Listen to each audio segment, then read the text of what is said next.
Hi everybody, hope you're doing well. Matt here with another video.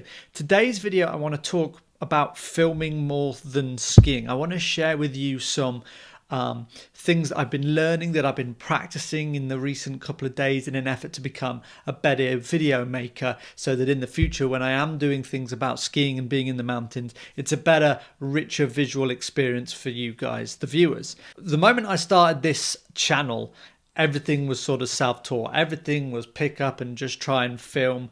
And funnily enough, I think I've kind of done one of the hardest bits first and got used to that a lot, which is talking to the camera. But it's the other stuff. It's the actual capturing a visual experience to really add to the story that I'm trying to tell. And I'll be the first to admit that I've not been very good at that in the past when I'm out doing these sort of travel vlogs. And so today, and specifically, I'm going to be talking about B-roll. Now, that's what I've been learning over the last couple of days. B-roll is what you add over the top of your main footage, which is what I'm doing now with what I'm talking to you now, so that it enhances the video. Now, for the sake of this video, I'm going to take one object to use as sort of a demonstration, and that is going to be my car. So in this little bit here, I'm going to be talking about my Peugeot 107S.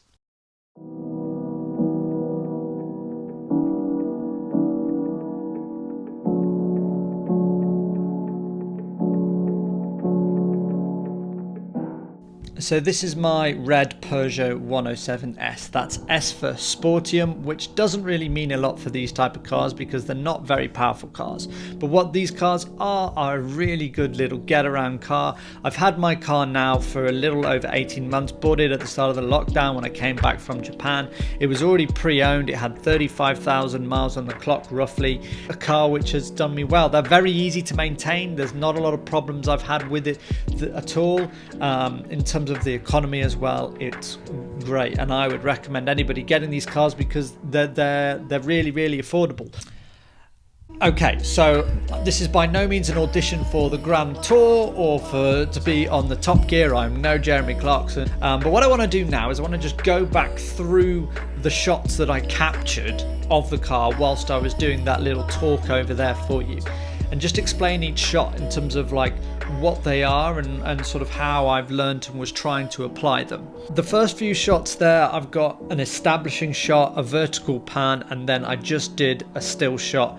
For me, what I've learned is that the establishing shot is there. It opens up the environment and just shows you the locations. The vertical pan is what introduces the car, the subject.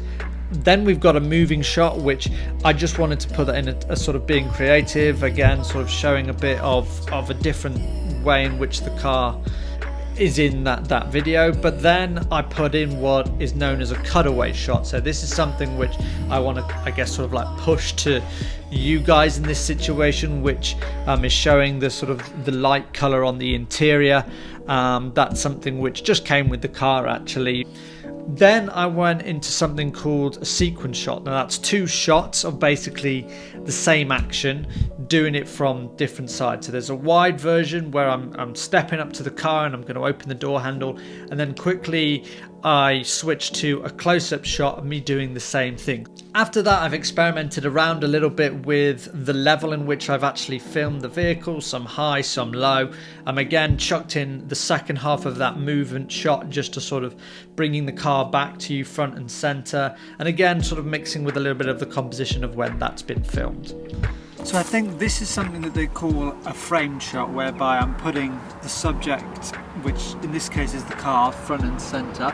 I could be wrong though, because I'm still trying to understand when they talk about a subject, is that me or is that the object?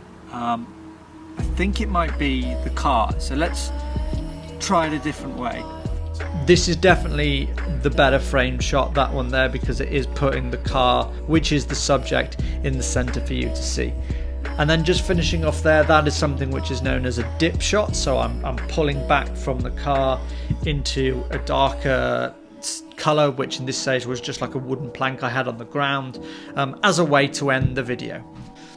Okay, so there you go. That's me showing off some of the the techniques and sort of practicing some of the shots that I've been trying to learn over the last couple of days. I know my car is not very an interesting subject. I'd much rather be trying to do this obviously in the mountains and on a ski resort, but I can't be doing that right now. But I want to be practicing it now, so that in whatever capacity I do end up being out in the mountains this winter, I can then apply this so that we have better quality videos for you guys to enjoy. And that might be me showing off a hotel that I'm staying in. It might be me traveling via a certain mode of transport or showing off a particular resort. Whatever it is, I want to be a lot better at the B-roll amongst many other things with my video making when it comes around to this winter. So thank you very much for watching, guys. I hope you've enjoyed this. If you are a video maker yourself and you've got any tips or feedback from what I've just shown there, please do put them in the comments below.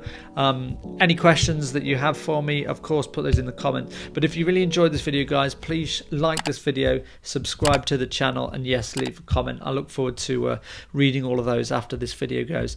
Take care, guys, have a good weekend, and I'll see you next time.